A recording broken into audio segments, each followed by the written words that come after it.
Good morning. My name is Jack Kerfoot, and today is January 21st, 2018. The topic of my podcast today is: Will President Trump change course and now support the Paris Climate Agreement? Speaking at a joint news conference with the Norwegian Prime Minister, President Trump said, "One of the greatest assets of Norway is a thing called water, and they have tremendous hydropower." That is correct. In fact, hydropower makes up more than 90% of Norway's overall power supply. President Trump further said hydropower is fantastic and it's a great asset that Norway has. These remarks echo similar comments he made in April of 2017 when he said hydropower is a great form of power and one of the best things you can do.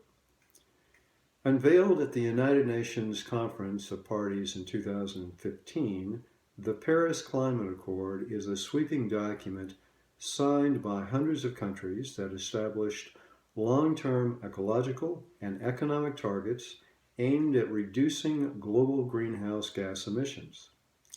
President Trump withdrew the United States from the agreement in June 1st, 2017, claiming the agreement would cost the country nearly $3 trillion in reduced output and the loss of millions of industrial and manufacturing jobs. At that time, though, the president indicated he might be willing to reconsider the U.S. withdrawal from the Paris Accord, given additional opportunities to renegotiate the terms of the agreement. President Trump doubled down on his sentiment yesterday, saying the treaty is an agreement that I have no problem with, but one signed because, as usual, the President Obama administration made a bad deal.